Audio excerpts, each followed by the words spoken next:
संगियो वाहिगुरु जी का खालसा वाहिगुरु जी की फतेह। आज गुरु गोबिंद सिंह जी महाराज जी के एक सवैये पर विचार साझे करते हैं। सवैया है,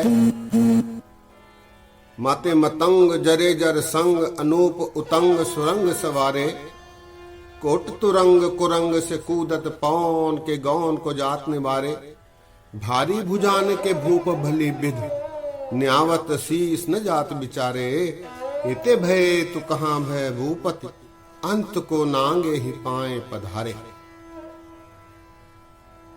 माते मतंग जरे जर संग अनूप उतंग सुरंग सवारे। माते मतंग अर्थात मस्ते हुए हाथी, मतंग कहते हैं हाथी को।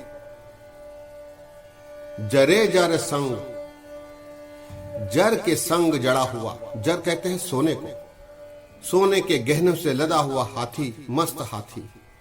माते मतंग जरे जर संग अनूप उतंग, अनूप कहते हैं बेमिसाल को, बेमिसाल ऊंचाई वाला, उतंग कहते हैं ऊंचाई को। हाथी की के बलवान की पहचान उसकी ऊंचाई से होती है। जितना ऊंचा हाथी होता है उतना ही बलिष्ठ माना जाता है। माते मतंग जरे जर संग अनूप उतंग सुरंग सवारे, सुरंग कहते हैं सुंदर रंग को।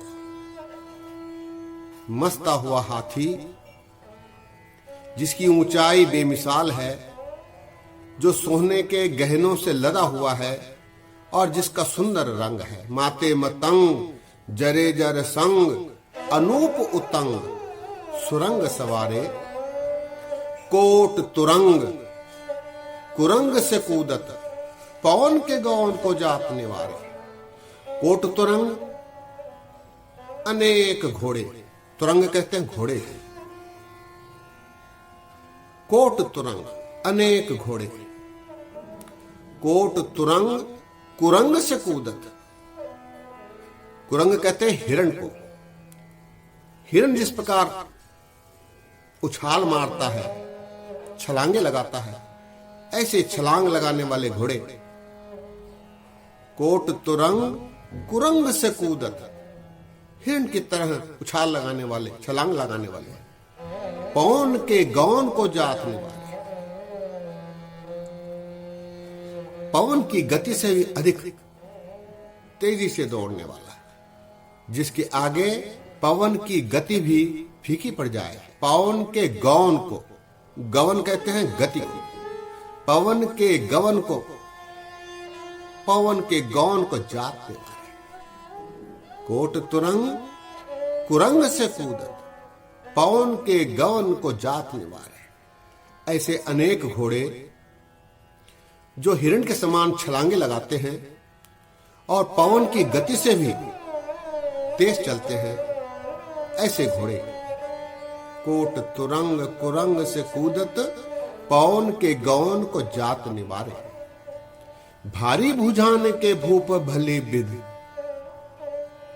भारी भुजान के बलिष्ठ शक्तिमान, भारी भुजान वाले भूप, भूप अर्थात राजा।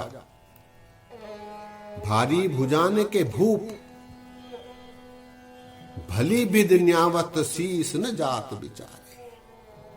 ऐसे महाराज, ऐसे महाराजाओं के महाराज जिनके आगे लोग सलाम करते हुए न थकते हुए।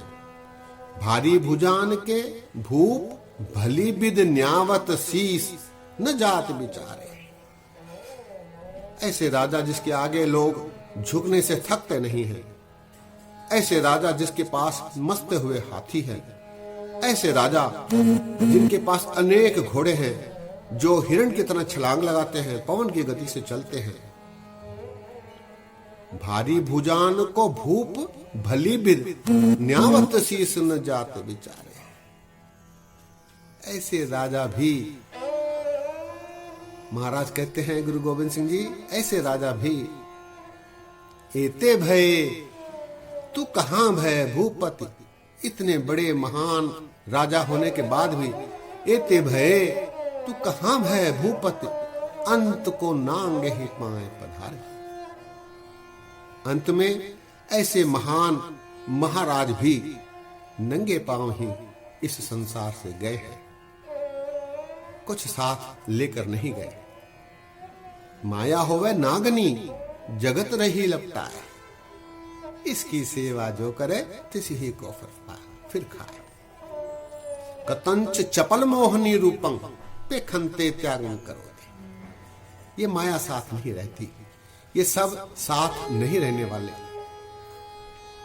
ऐसा गुरु गोविंद सिंह जी महाराज इस सवैये में उदाहरण देकर कहते हैं। सवैया एक बार फिर माते मतंग जरे जर संग अनूप उतंग सुरंग सवारे कोट तुरंग कुरंग से कूदत पवन के गौन को जात निवारे।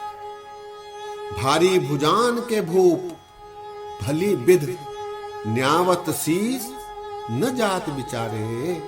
एते भय तू कहां भय भूपति अंत को नांगे ही पाए पधारे।